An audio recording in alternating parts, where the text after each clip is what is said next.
on with Richie over here, but so trying to take one down and with Richie. So looking forward to that one. And then On a we Wahoo? went live actually on one of our flips in Eva Beach today. So if you want to come down, you can win a free iPad. Put in if you guess the sale price at the end closest to the sale price, you get a free iPad from our Realtor. So nice. You get a free iPad. So just curious, it's obviously a marketing thing. What are you hoping to achieve? What creative angle are you taking to try to give away an iPad? What's that make it worth for you?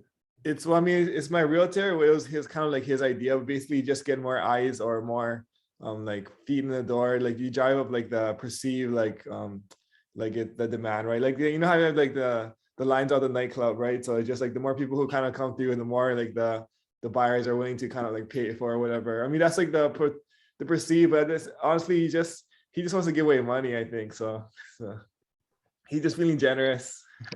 That's awesome. Well then, yeah, give away some cash. There'll be people lining up for sure.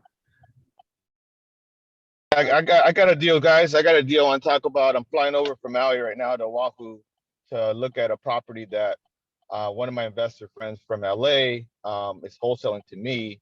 It looks like a monster deal, so I got to jump on it. It's right on the water in Waianae. Pick it up for 440. So Wow. Let's go, baby. Nice. 440 Waianae on the water. Just make sure it's not at Makaha Surfside condos because that'd be expensive. No, it's a house. Yeah, just kidding.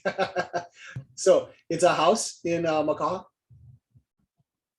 Waianae. That's awesome. Well, let us know if you need any help or if you want anybody to jump in with you. Yeah, I've been talking to Alex. I know he's in a plane, so I'm gonna shoot you guys away and see if something we can do. Like all deals, it's a little sticky, and a couple little things about it, but I've ironed out most of the details, so I'm just gonna work out more of if it's something I want to do. But I mean, I'm pretty confident. I mean, numbers hit, so Yeah, Travis has got a cool comment for you. Make sure it's actually on the water and not the one behind. Waianae Rec Camp says you're checking it out. For sure. Which is awesome. Sweet. Well, good luck on that one. That sounds like a pretty good one. If it's right on the ocean, why don't we all buy it and we'll just make it a retreat center?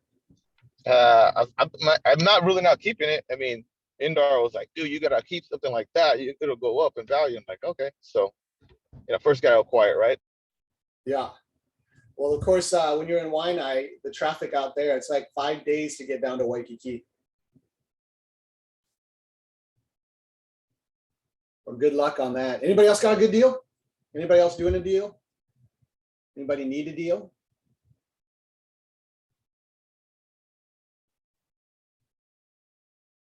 Need money? Hey, Cole, how you doing? Hello. What's up, Joey? Yeah, I'm just so back to the stuff on the big line, like it didn't work out. Like that was my friend, like apparently he had some insurance settlements, so it didn't work out.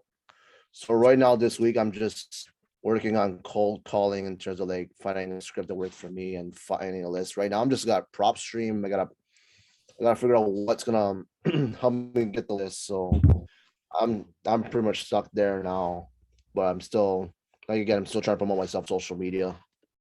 And right now I'm trying to not to get all get frustrated with all the failures and everything, but I'm just trying to celebrate my little wins as best as I can right now. So nice, man. No, you're doing a good job. Don't give up. There's always going to be deals that you try to chase after and it doesn't happen, and you just got to keep pressing forward, and then a deal eventually comes. But try to hook up with the group that's meeting on the 9th with Steve Rosenberg. He's that's a great group to really get to know, and then Steve's a good guy. Good connections there for sure. Okay. Awesome. So any other needs? Anybody got any needs?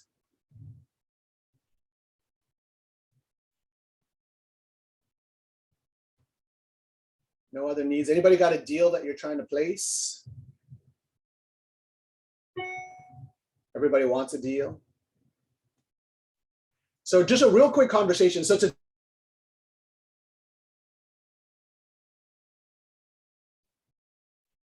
for today, what we want to do is just kind of see if anybody's got any sense of perspective as to what's happening with the markets. As everybody knows, I mean, the market's changing pretty drastically. Just yesterday alone, Facebook dropped 25%. So, I mean, there's just a lot of volatility in the markets right now. Anybody got any sense or insights or anything that you're kind of watching in relation to how it's impacting real estate? I heard interest rates supposed to go up in March. I remember you made the prediction in December. Yep. Yep. That's pretty critical. Anybody else?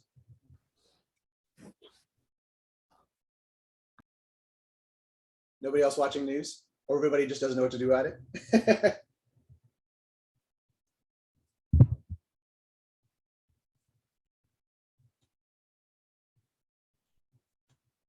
Well, definitely. If you're not really paying attention yet, definitely this is the year to really pay attention as real estate investors. There's lots happening with interest rates.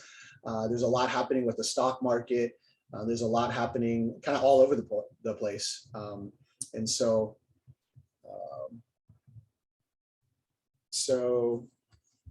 let's see, Josh is making some comments there, Blaze. So feel free to chat also in the chat on kind of the things that you're thinking about and such. For our team, we're just really watching just to see what's happening. We're trying to keep cash available. So that way, if we're able to start taking down some additional deals because there's a lot of fear, that's going to be a good opportunity. Foreclosures, if you haven't started to notice, there's more and more foreclosures starting to come around. So keep an eye out for that because it's going to be a new wave of foreclosures. If some of you remember 10 years ago when the market corrected, there just got to be so many foreclosures because everybody was kind of facing tough times. So right now, there's not a lot of people paying attention to foreclosures. So if you're early and you can start grabbing some of that low-hanging fruit before all the other real estate investors and wannabe investors start hitting foreclosures, then that'd be a great opportunity. I just got a notice for one of the properties that's going to be at the courthouse on Oahu. And, you know, I mean, the amount of money that some people owe is pretty massive. And what's interesting to me is that it appears that people who got the funding from the government through the pandemic, they didn't pay their mortgages. They were buying TVs and cars and everything else. And so now it's catching up to them because now this whole foreclosure moratorium is kind of lifted and now, you know, the crap is hitting the fan. And so now it's just too much for some people to catch up because all that cash is gone. So kind of interesting. Tay says lots of foreclosures in India. So the Midwest traditionally, and Tay, I'd love to have you just kind of chime in, but when I remember the last recession and the real estate correction, different factors, of course, but the Midwest really hit hard quick. Like it was really fast, when some of the other parts of the country were a little bit slower. Tay, what are you noticing about what's happening right now as you're starting to see market conditions change? So it's actually all of the properties that I looked into, you know, I get the email from like auction.com and Zones. All of the properties that are hitting foreclosures are they're like in the really, really high good markets, like top A neighborhoods. So I don't know if these people bought them too high. But yeah, there's a bunch in really good neighborhoods. Like I think resale price is over $1 million. It's like that good. It's like the mansions almost. So not too sure about that. That's just what I noticed from kind of surfing the few properties that popped up yesterday.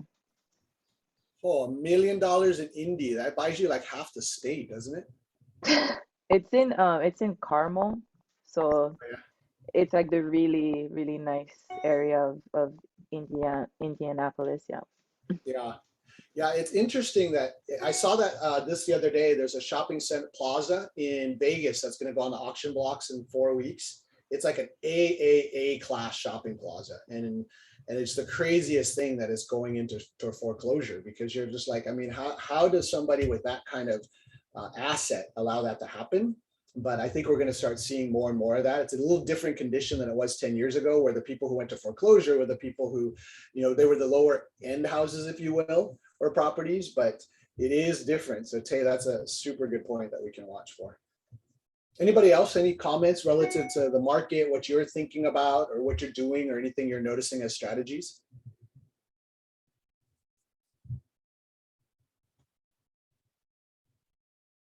Blaze says forget boots. Is that because the crap is hitting the fan? I think he's telling me to get boots on the ground there for someone to go sort of like to go to the in-person auctions. Yeah, those in-person auctions are awesome. They're really fun. If you've never been to one, definitely go. I've bought some properties at the courthouse on Oahu, and they're kind of a trip, you know, and you never know who shows up. And some days you're going to bid against some professionals, and then other days there's like nothing. Up here in Washington, actually, it's interesting. In case anybody's looking for a business model, during the last downturn, there was a whole company that started out, and their whole focus was just to be at the courthouse every single day. And so they were at every single auction, and so they knew prices, and they had cash, and they were just cleaning up, and they were wholetailing. So they purchase it and then just barely touch it, if anything, and then they put it right back on market. So super amazing business model. So if anybody's looking for something that's kind of a little different, in light of what's happening with the economy, that could be one. There's going to be good opportunities, I think, for all of us to pivot just slightly. For us, for me anyways, personally, and what I'm trying to tell my wife is that, you know, we're trying to buy more multifamilies kind of in the B and C class, because as the market conditions change, more buyers become renters. And then all of a sudden demand on rentals goes up. And when the demand on rentals go up, rental income goes up.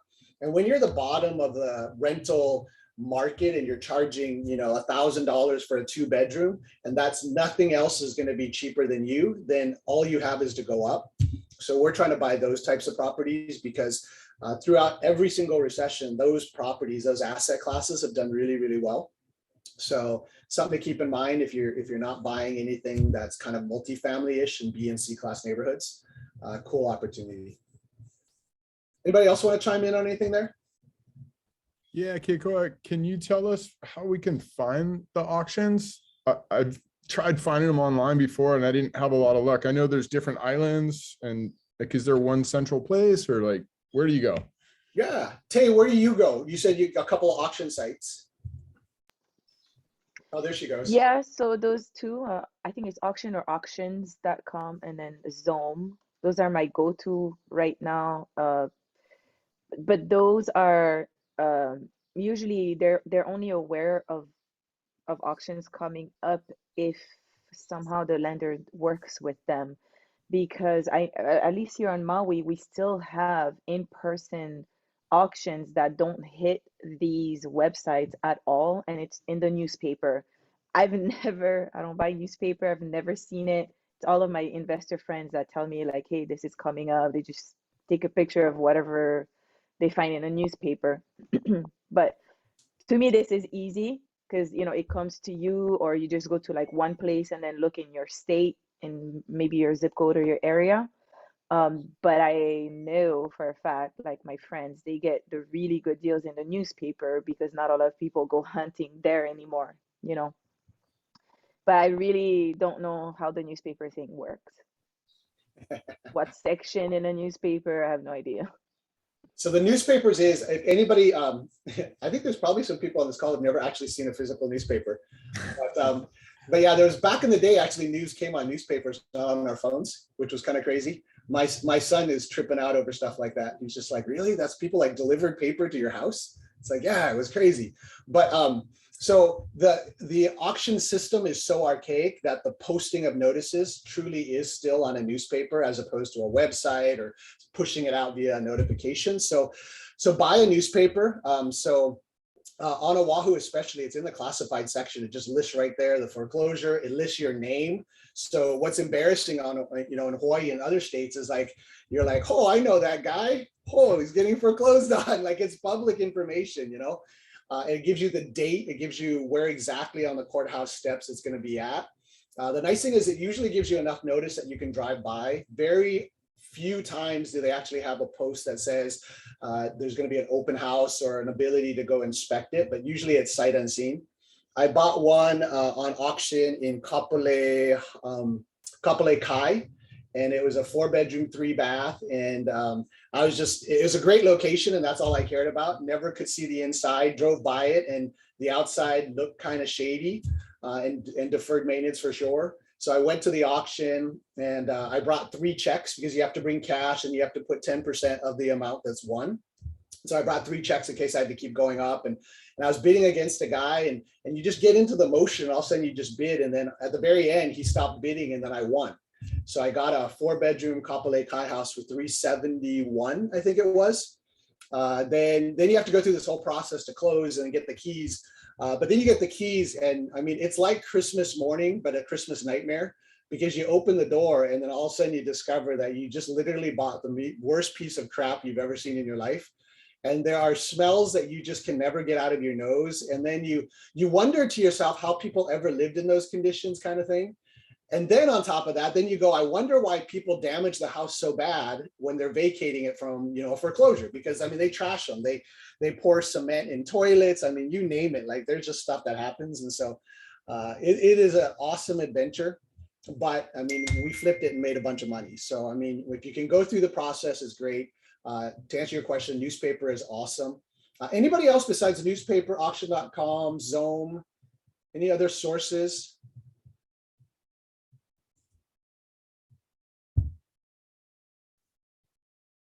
Okay, so I'll give you some more. I've got a bunch. So a couple other ones is, so as you get to know the auctions, you'll get to know the same commissioner name comes up every single time. These are commissioners assigned to every auction. So eventually you get to know the commissioner because you become a player in the space. So the commissioners actually email me directly now because they know we're a good buyer. So they'll just send over the information direct to my email. And that's how I found out about some of the auctions that are coming up. So that's huge. The other very, very creative way that we tried to do, and it's very difficult in the space, but if you can make contacts with the bank directly, and they know exactly which properties are now sitting in short sale or looking at short sales, looking at foreclosure, if you can find that rep, and what's fun is in Hawaii is you never know if you ask around it, you're probably related to somebody in the banking industry that you could probably try to find a way to get those lists. But if you can get inside the bank, sometimes you can help rescue a property before it hits foreclosure. Or it's been posted, but yet there's still a redemption period there, in which case you could try to help the owner out. So those are a couple other ways that are pretty cool. Anybody else? This is good stuff. We should do a whole thing on auctions. Hey, cool. I got a question. So I'm also for like the cold calling stuff. I heard like on YouTube you can find like government lists or whatever it may be. I tried looking for like the code enforcement office on Honolulu County. I don't see anything. Is there another site to look up for lists? Like for calling numbers, and like it's public information, right? Yeah, I think Kamohai guys, you guys do a bunch of those lists, don't you? And Daniel? Yeah, but we're just using like a more broad software that pulls all the addresses in Hawaii, and then we market to everyone. So not niching down, but we're not going down to the county and like pulling those lists. I have heard that you can do that though. Same for me. Anybody else got some experience directly working with those county lists, city lists? Not the county or city list, but USDA also lists all their properties online as well. You can go to the USDA site. Yeah, that's a great source actually. USDA is awesome. And then while you're at it, the HUD site is good too. Exactly. Yeah, those are great. Good stuff. In fact, those are the sites, just start bookmarking them, and just for, if no other reason, just kind of do a tracking of what's happening and correlate it with what's happening with the news and the market. Because what we're going to start seeing, my guess and assumption from trends is that we're going to start seeing more and more posts on USDA and HUD. You're going to see more auctions, so you're going to start seeing more opportunities there. And so it'll be pretty fascinating to see. Yeah, I have a little experience, you guys, with like lists and code violations, and it's a little bit cumbersome, but that's also why there's opportunity, because for us in Southern California, we pull code violation lists from a variety of different, because there's so many different little counties, municipalities, and whatnot in SoCal. So we just got a little system in place, and we pull the list from them on a quarterly basis, and just see if there's any things, and we'll list stack sometimes that list as well. But it is something that you could outsource to like a VA, kind of put on a little bit of a system. That's kind of what we do. I can't say it's like provided a bunch of deals, but we've gotten a couple from there in the last 18 months. So yeah. That's awesome. Good stuff, Alex. Good resources. Anybody else got any leads or needs? Otherwise, we'll transition just slightly here for a minute and talk about wholesaling. Needs, challenges, opportunities. Anybody else want to just go somewhere warm, get on a cruise ship and just hang out and talk real estate? We should just do a meetup. I'm down. Let me know when and where. Wouldn't that be cool? I don't know. You guys are all so cool and we always see each other every week. It feels like we should all find a place to just all go and hang out, and kind of like a no-host social where it's like we don't have a guru, but we have all of us, and then we just all hang out. Like that'd be pretty sick. Yeah, what happened to your mastermind? We just do our own mastermind, yeah, because we are all masters and we all have minds, so we're good. We all meet up here on the North Shore, 3:30 at Elite Beach Park, and all the kids go surfing and barbecue, and everybody hangs out every Friday. If anybody is into it, that'll be today. I'm in. Nice. Elite Beach Come on, Park. Camacho. Dude, I was gonna call you, Rod, too, because I'm flying over. So I was like, I'm going with my project manager from Maui, and he loves to surf, man. So we gotta connect, dude. That's awesome. Take Rosenberg too. He likes the beach. Actually more than the beach, he likes sushi, bro. Take him to one sushi all you can eat. Who's gonna buy the yacht? We're trying to get Corey to buy the yacht, but the guy can't freaking even figure out his own Wi-Fi. So I'm not be sure he's gonna get a yacht. I don't know. So hey, we're gonna transition. Actually, Corey's working on some stuff now, but he'll jump on in a minute. But as you know, the wholesale space, I don't know if you're paying a lot of attention to it, but it is picking up a lot of momentum in regards to some of the opposing positions on the wholesaling space relative to, is it brokering? Should you get a license? Should it be regulated further? There's some states that are doing quite a bit proactively against the wholesale space. So it's going to be pretty interesting. So places like Illinois, if you haven't heard, you're allowed to do basically one wholesale deal a year. And if you do more than that, it's a $25,000 fine. So, I mean, it's going to be substantial as this space starts to get more regulation.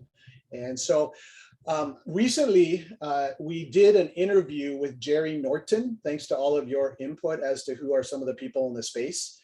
If you got more connections, we're now trying to do an interview with National Association of Realtors and some of those folks, because this is kind of a significant thing. And if we stay silent, the regulations are going to come. So it's not a if, it is literally a when, because anytime a space becomes so lucrative, the government's going to put some regulations behind it at some point. Same thing with crypto, same thing with drop shipping. There's going to be some degree of regulatory oversight, just because there are some human beings who like to manipulate things and then do the wrong thing as opposed to the right thing. So unfortunately with the wholesale space, and there's nobody on this call that's like that, but there are some people who will, listen to a guru and go lock up 100 properties only to never close on the property and then leave a seller hanging high and dry. Stuff's already in the moving truck and they're just like, what the frick, man? You said, and then they're like, oh, you didn't read that small print. I can get out of the contract with all my earnest money right now. So there's some people in the space that are not doing a great job. And so unfortunately, that's, I think, what's causing these red flags. And then there's also some monetary concerns, like National Association of Realtors. If they're going to make every single wholesaler get a license, then all of a sudden National Association of Realtors has a ton of fees coming through their door, right?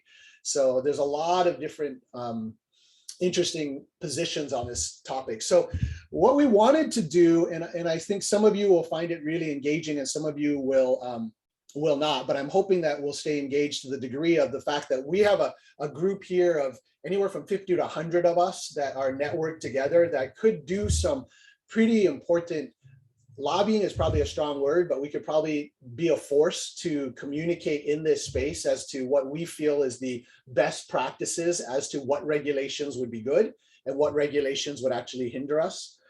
Because as you can imagine, if we all get regulated too much in the wholesale space, a lot of our businesses will change drastically. If you'd agree, just kind of nod your heads, because it's going to be significant. So the question is how do we get involved as wholesalers and investors in such a way that we help to coach what regulations would be great to have to keep out the bad players, to have accountability for when somebody is unethical, but then how do we keep the space free enough that we can do certain things in the space? Hopefully that all makes sense. So what we wanted to do, Corey and I were chatting about, we wanted to play a portion of the interview that we did with Jerry, if that's okay.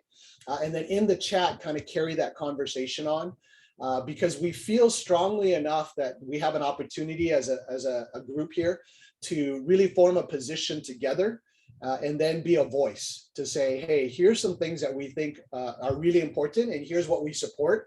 And NAR, here is our concerns as people in this space every day. And here's what we agree with.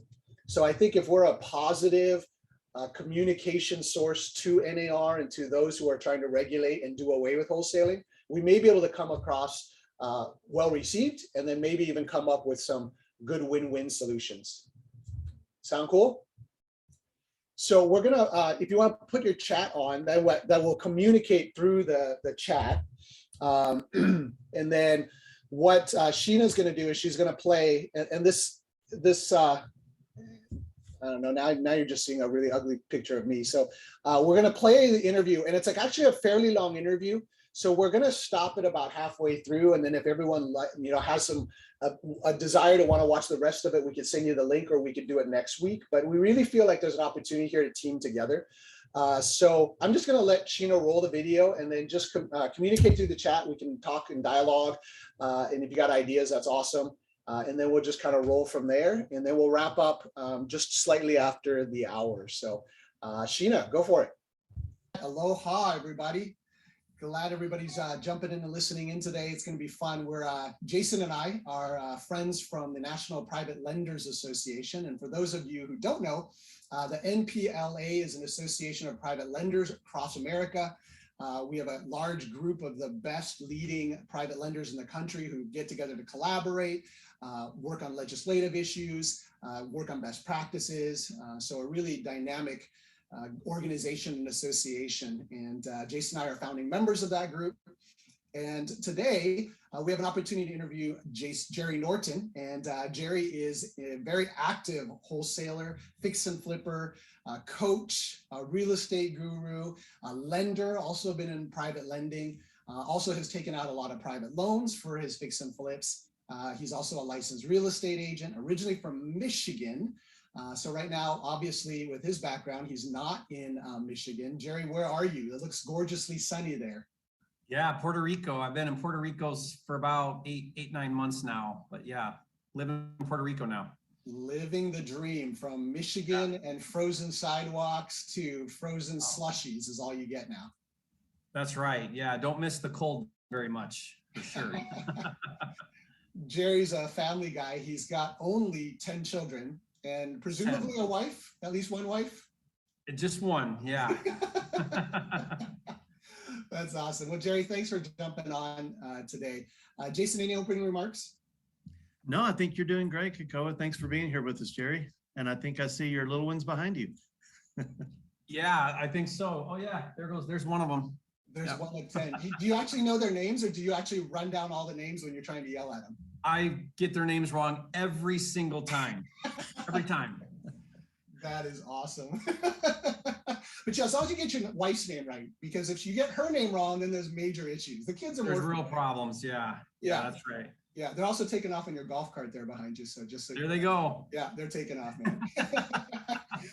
Well, we wanted to have this conversation, and Jason and I are members of the legislative committee of NPLA. And a big part of what we do is we take a look at any issues that may be on the horizon that may affect the private lending space or the real estate investing space. And so we're always looking at different issues around the country. One issue that's been coming up over the last couple of years and has largely stayed under the radar is some opposition to the wholesaling space. And Jerry, we wanted to really talk with you because you're definitely in the wholesaling space. You've been at it now 18 years. You have a YouTube channel that almost exclusively teaches fix and flip and wholesaling and real estate investing. And I think you only have a couple subscribers. What is it, like 300,000 subscribers or something like that? Yeah. Yeah. Just a few. Yeah. Yeah. Tell us a little bit about your background in this wholesaling space. Yeah. So like you said, I started in Metro Detroit about 18 years ago. And typical to the new real estate investor, no money, kind of living paycheck to paycheck, wanted to get into real estate. Wholesaling was that vehicle because if you do it the right way, you can get into real estate kind of with no money down, which is where wholesaling is very appealing to a lot of people. So that's kind of where I started. Worked on wholesaling for a couple years, then transitioned into some fix and flip, started doing some kind of starter homes, and then have just continually progressed, still doing wholesaling, but then also started getting into some higher end fix and flip, eventually some new construction, a little bit of lending. And yeah, that's just been my world now for 18 years full time, doing primarily wholesaling and flipping. That's fantastic. And then of course you have a big coaching program. How many students do you have in that program?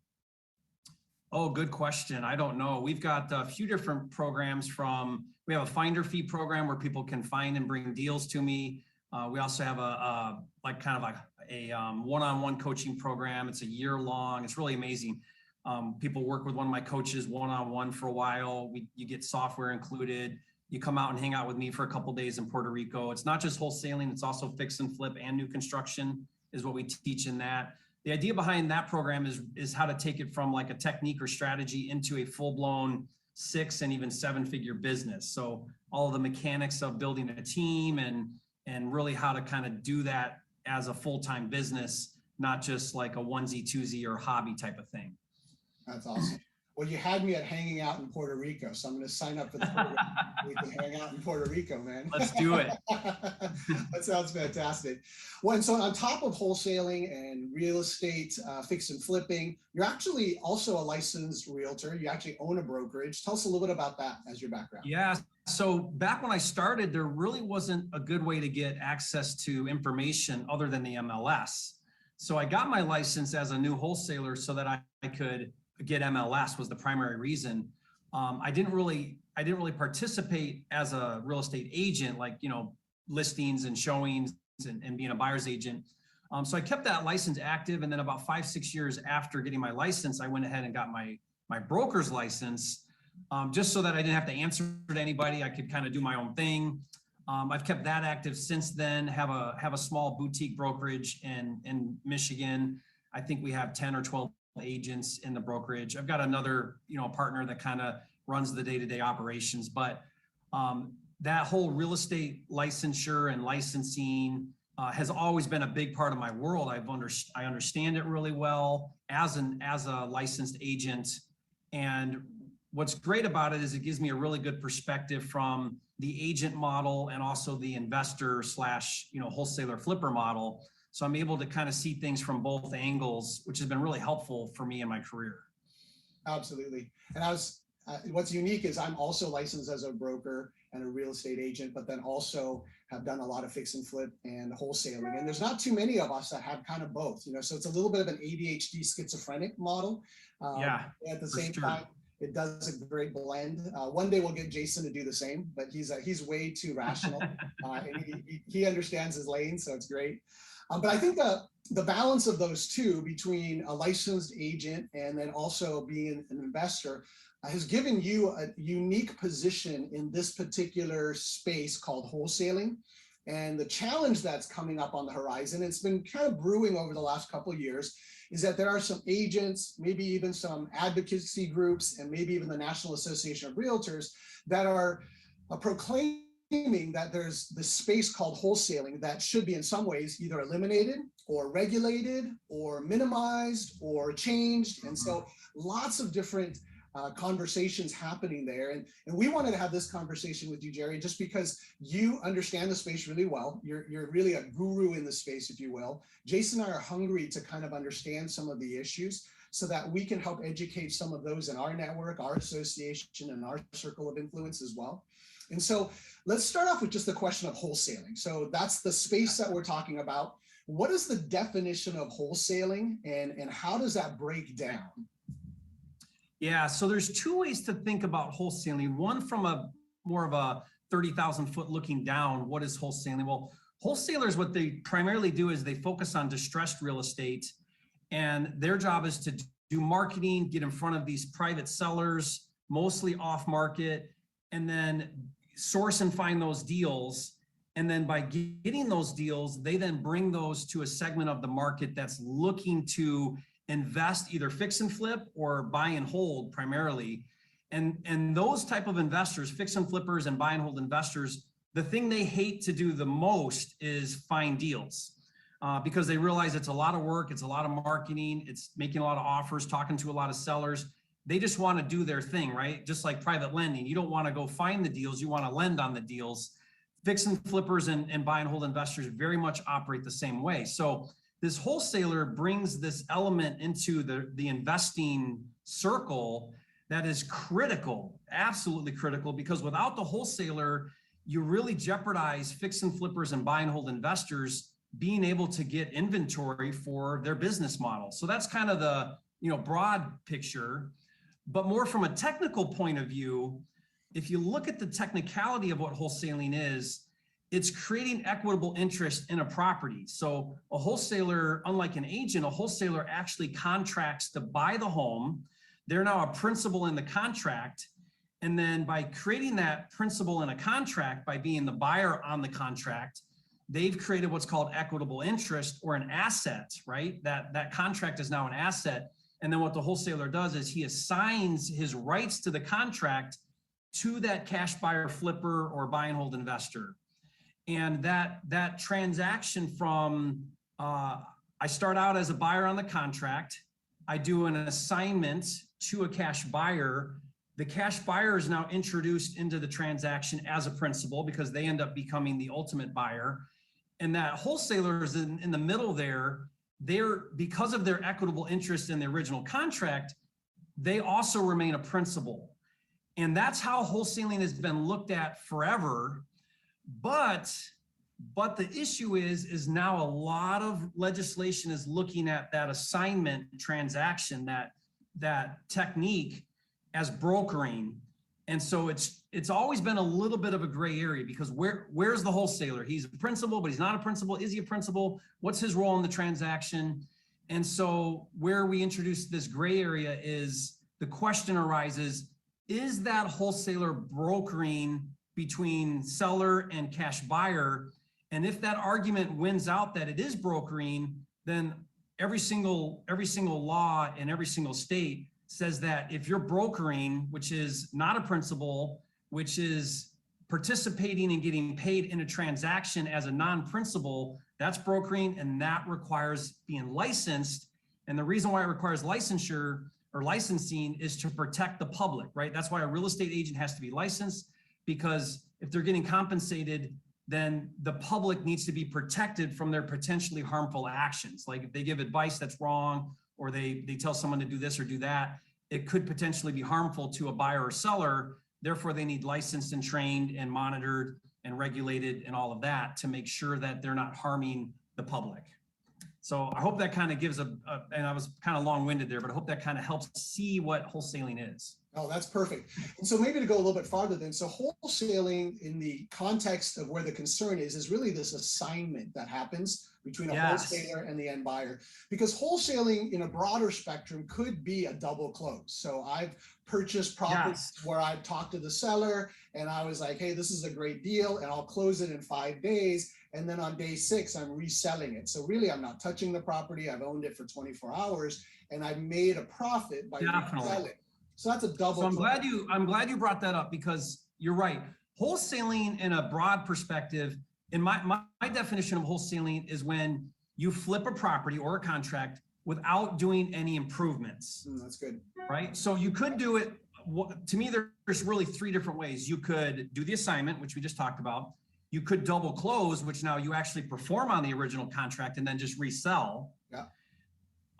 Usually if you double close, you still get a predetermined buyer. So you got your buyer lined up and then you double close the transaction. Or a third way that I do quite a bit is what's called wholetailing. And it's where you actually buy the property, you don't have a buyer in mind, and then you just relist the property publicly, usually on the MLS, and then you find a buyer that way and close, 30 days later or whatever. And so they call that wholetailing. But again, you're not doing any improvements, you're just finding a good deal, reselling it, doing one of those different methods. The gray area is only the assignment, because you're not actually the one that buys the property. So then you introduce this idea that maybe there's brokering going on here. And that's where you get a lot of issues. That's where the contention lies. So that's where the contention lies. In this space that we'll call wholesaling assignments, which is really the gray area, which is where the contention lies. Give us a picture. Do you have any sense of how big that is? I mean, we're talking, a couple of transactions here and there. Is it just a few deals a month across the country? Or, obviously you have 300,000 subscribers on YouTube trying to learn this, and you're teaching essentially the assignment. And yes. So how big is this space? So the assignment used to be like a plan B, like you would contract to get a property. The intent was to buy it to flip or keep as a rental. And then, something comes up and I don't want to buy it now. I'm going to assign it to somebody else, my buddy or whatever. And so it used to be kind of like this obscure technique. People did it here and there. But now, thanks in large to educators like me, it's a full-blown industry. So really, we should all blame you then for all this contention. Yeah, blame me, yeah. It's all Jerry's fault. It's a full-blown industry now, and it's really hard to figure out the numbers. I kind of have a backdoor into the numbers. I don't know what the numbers were in 2020 or 2021, but 2019, there was an estimated around 550,000 private transactions that took place in America in 2019. Now, not all of those were probably wholesales. There could be some iBuyers in there, or some direct to, buy and hold investor, or direct to fix and flipper, or maybe some retail things going on. But let's just say that the majority of those were wholesalers. And let's just say that the majority of those were assignments, because the assignment is the #1 preferred technique because of the no money aspect, right? And so let's just say 500,000 of those 550,000 were wholesales and were assignments. Again, I don't know if that's accurate, but it's just to give us a ballpark. And the average wholesale fee right now is around 15,000, 17,000. Let's just call it 15,000. Right. So if you take 500,000 properties at a 15,000 average assignment fee, you're looking at a $7.5 billion industry annually. Yeah. Now, what if it could be 5, maybe it's more, maybe it's 10, but just to put in perspective, it's clearly a multi-billion dollar a year industry, wholesaling. And I think everybody could agree that we could back into those numbers and have some level of certainty that it's a $1 billion industry. Well, even if you took the 550,000 and was conservative and say even half of those are assignments, we're still over a $3.5 billion industry, which is not a small industry. We're not. Anytime you cross $1 billion, that's legit, right? That's big. Yeah, it's a good size. Well, what's interesting is a lot of us don't really notice that, and we don't see it. And Jason, actually, you and I had a really interesting conversation the other day. You are corridor funding, and just tell us a little bit about your experience and just kind of your initial reaction when you heard about this wholesaling issue. You're like, it's probably not going to impact us too much, and it's probably something that everybody else out there has got to deal with, so nothing on my radar. So Jason, tell us what happened. Well, that's 100% correct, Kekoa. I started talking to my VP of sales, and he gave me his estimate on what our wholesale deals were. And I kind of doubted that. So then I talked to our loan originators, and they kind of gave me the same answer.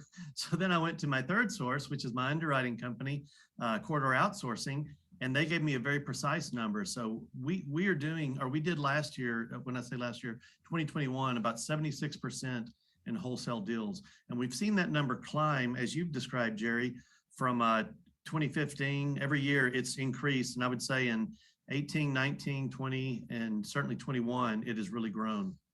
So what you're saying, so Jason, just so I understand that, would you say 74?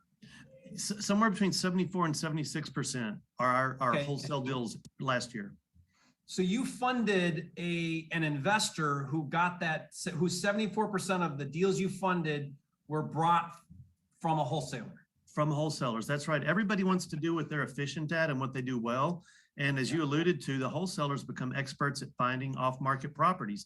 People that do not have the financial, mental, or they do not have the wherewithal to get it at a retail spot to sell it. And they secure those and pass them on to our investors. And then a lot of times our investors will have their own marketing program and they secure these properties and or assigns. And if they're too busy, they'll assign that contract to, like you said, a friend or a colleague who needs another investment property. So it works well. It makes our whole industry, in my opinion, work more efficiently. Yeah. So then, Jason, if you were at 74 to 76% in 2021, what are you estimating for 2022? For it to grow? Very honestly, I've got to dig into that, but I know it has not slowed down. The bulk of our deals are still by far wholesale secured. Yeah.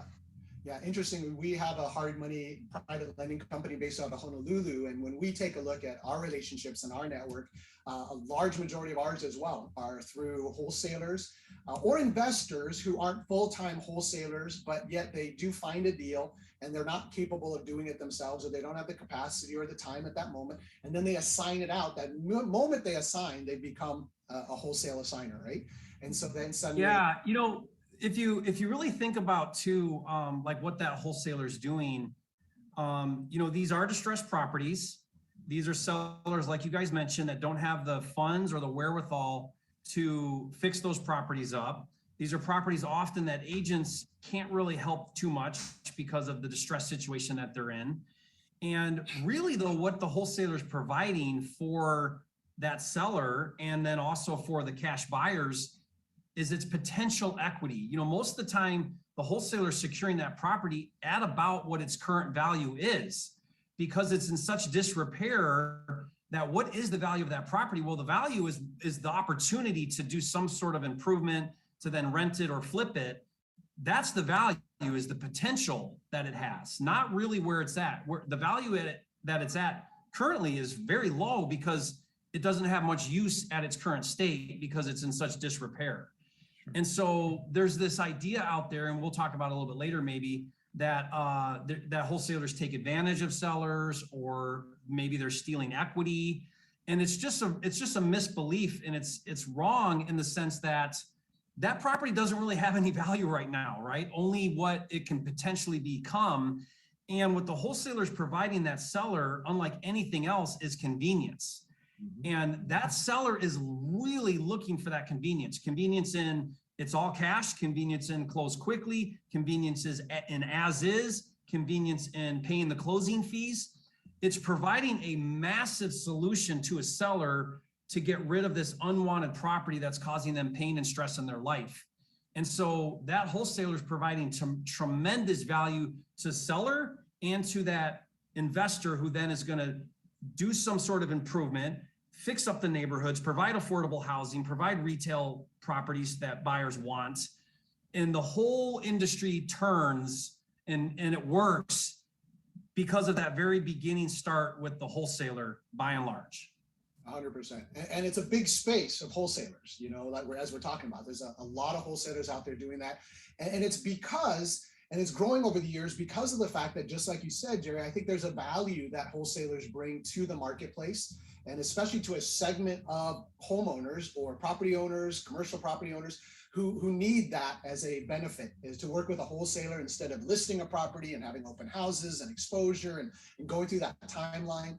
So there is a value there, and we've done wholesales in our history, and we definitely see that there are some really great opportunities to really help people and make a difference in people's lives who really need a solution immediately. And like you said, they're not really interested in maybe the highest dollar figure. They're really interested in convenience and speed and the ability to understand really quickly, can I get out of this situation that I'm in, the distress situation they're in. So it's a huge space and a huge opportunity. Come opportunity comes opposition, right? And so at the same time as this space is growing, I think we've also seen more and more feedback from realtors who don't understand the space. And again, Jerry, you and I are both, so we hear it from both sides, right? And then there's also some associations, some advocacy groups. National Association of Realtors seems like right now it's one of the key backers of legislation that is trying to do some things with that assignment fee. Can you talk a little bit about that and what you're noticing across the country? Yeah. So, will this let me pin down, or do you have me up on the screen? I'm not sure if it. I have you on the screen. Oh, you do? Okay, sorry then. You can flip that back. It didn't show me. But yeah, so this is a great question. So yes, there is a lot of concern about wholesaling. And because it's become such a mainstream industry now, not just this obscure technique, but an actual industry, it's getting a lot of spotlight, wholesaling. And so because it operates in a little bit of that gray area we talked about, which is like, okay, well, where is the wholesaler in this transaction? Could they possibly be considered brokering? It's opened up to a lot of scrutiny. And that scrutiny is now putting a lot of eyeballs on the wholesaling industry. And leading that charge does seem to be the National Association of Realtors. They've been behind the legislation that's passed in Atlanta, in Philadelphia. They definitely were behind Illinois, the statewide requirement to get licensed in Illinois, and also Oklahoma. And they're also in the movement right now between Missouri and Kansas that are exploring regulation this year. And now it appears that Texas is also exploring legislation. So the snowball effect is kind of happening, and we're starting to see a lot of concern from these advocacy groups, the real estate commissions at the state levels around this assignment technique, and if this is an okay thing to continue to operate without being licensed. And so that's the big concern that's going on. Yeah, and when you say these states are kind of looking at legislation, some of them have actually gotten to the end zone and there's legislation in place. Yeah. And there's some hefty fines. And so let's do one example, Illinois. Like that's a state where it's pretty hefty if you practice assignments. Can you share a little bit about that? Because it gives us a picture of this is a pretty serious situation, that there are some serious legislation coming around this particular space. Yeah, so Illinois, they passed a law that said if you do more than one transaction in a 12-month period, then you have to get a real estate license.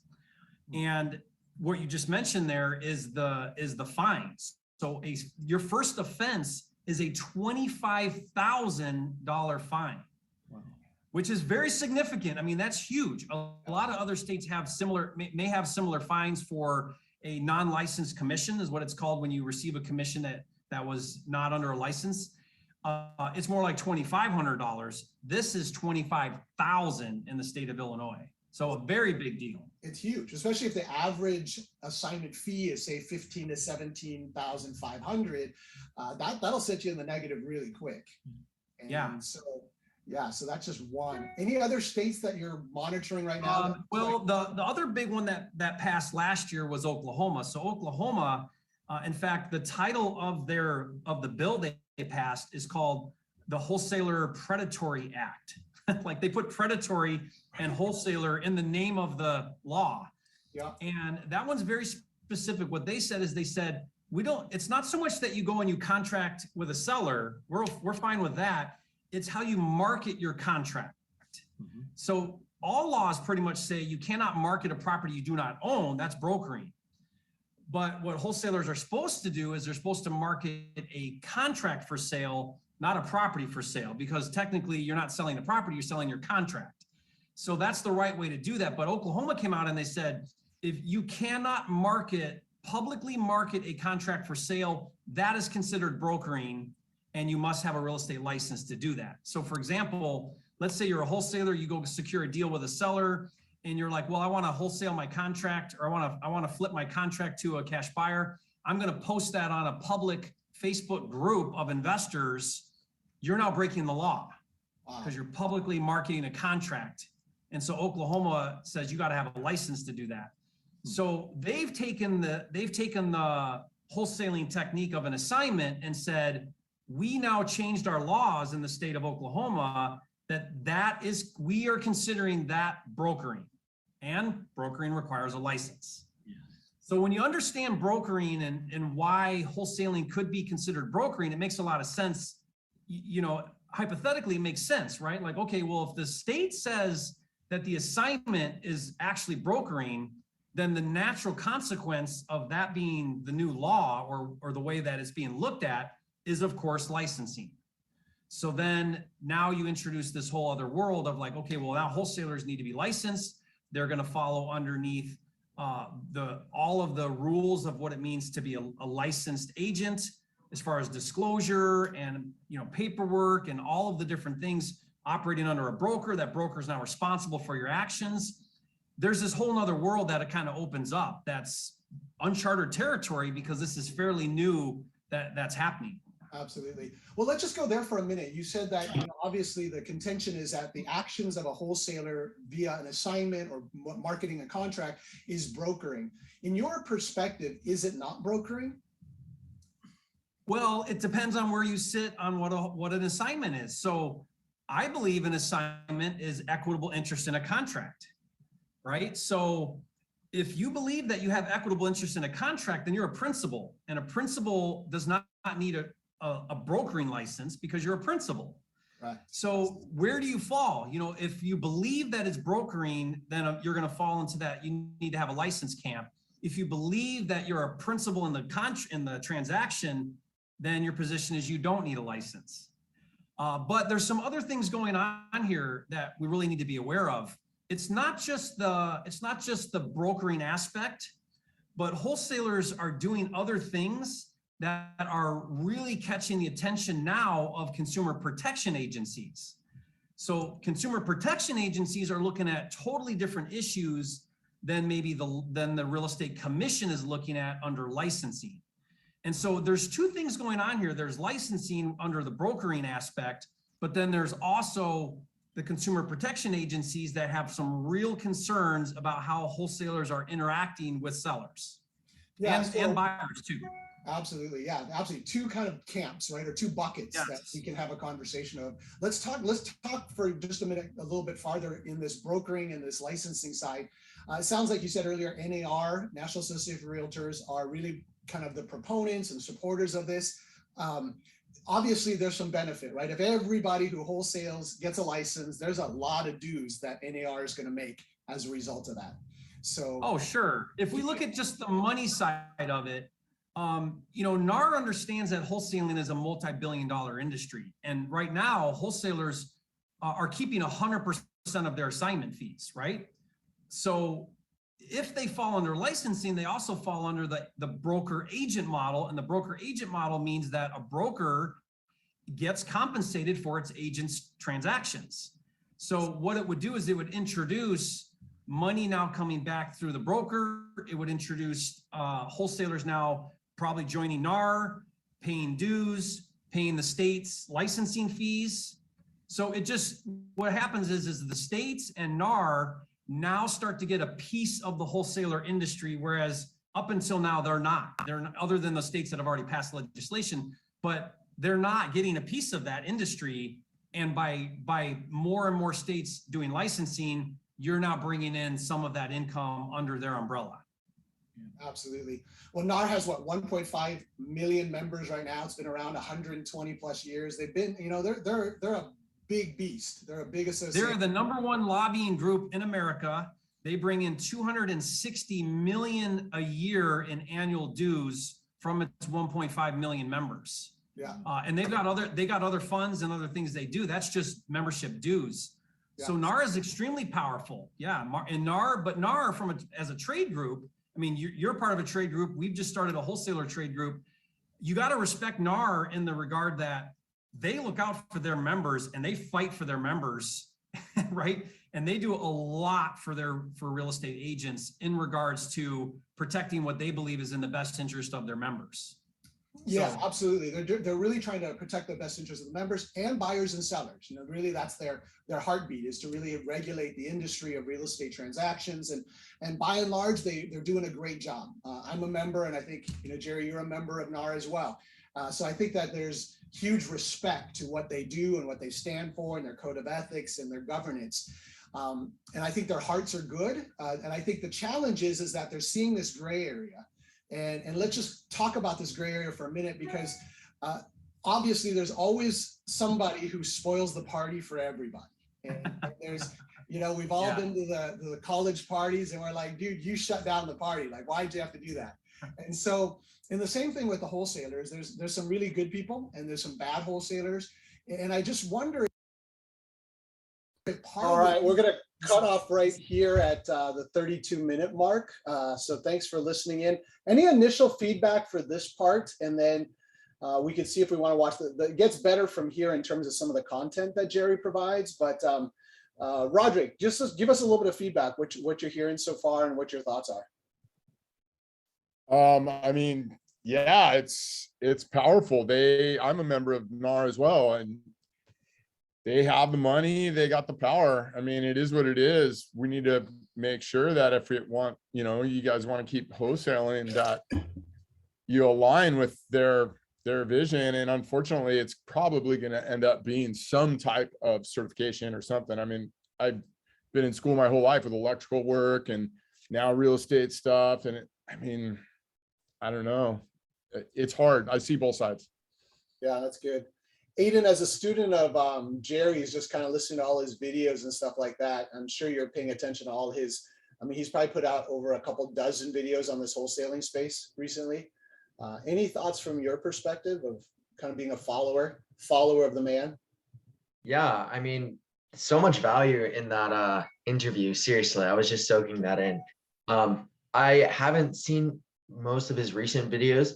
It was when I first got started. It's cool when you said last week that you were going to interview him, because that's how I got started, was watching his videos on wholesaling, knowing absolutely nothing, coming into it brand new, just, you know, on my PropStream free trial. And I locked up a property within 7 days of finding his YouTube channel. So much value that I learned from him. And seeing the new regulations that want to be put in place with wholesaling, there are pros and cons, but I think, I mean, once you get federal regulations, it's sad to say, I remember talking with Corey about this, but the government isn't the best at regulating spaces. And so maybe if it was an internal thing, but I'm not too sure as far as like what it will look like. I know that, I mean, a lot of people, there's a lot of wholesalers that aren't good at running numbers who do end up, you know, unfortunately putting homeowners in a tough spot. But in the same way, it's essential for investors. There's amazing wholesalers out there who, you know, do solve problems, and it's not all bad. So I'm not too sure what it will look like, the regulations, or I think it's definitely a conversation that needs to be talked about, especially protections for wholesalers as well, because I mean, it's how I got started, and I can't imagine what I'd be doing right now if it wasn't for that first wholesale that I got. And so I'm extremely thankful for it, you know? Yeah. So imagine if we, if Illinois kind of if everybody followed the Illinois model and you were allowed to do kind of one assignment a year. Yeah. Would that drastically change your business? I mean, I don't do as much wholesaling anymore. But I mean, that puts investors in a tough spot as well, because you have to be a lot more careful about properties you're putting under contract. Because I mean, assigning a contract is a exit strategy in itself.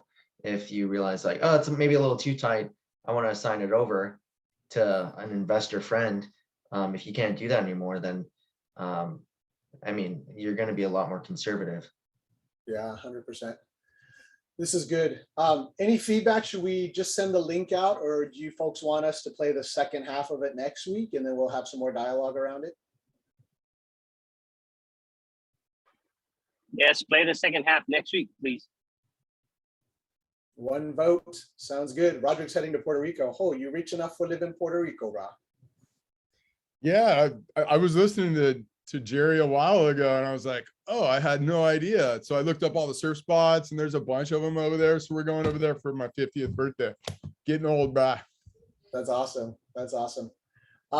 Getting a lot of different comments. Some are send out the link. So Sheena, if you can send out put the link on our Facebook page, that would be kind of cool.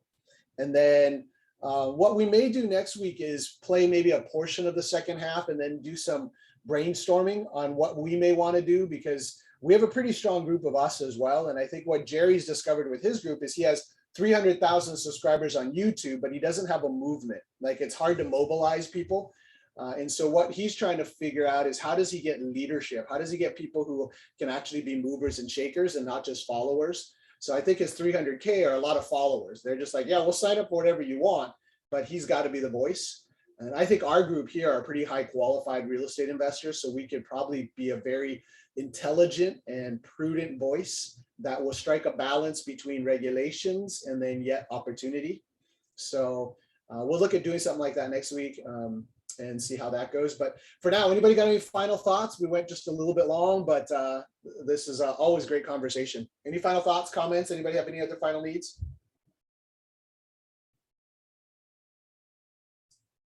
Good stuff. Well, for those of you who are Chinese, Gong Hei Fat Choi. I think we're still in Chinese week. Is that right? So so get out there and make your poke specials. It is Chinese week.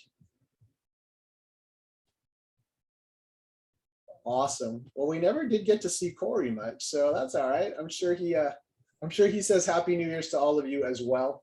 For those of you who are the year of the tiger, it's your year, so go out and go do something outrageous.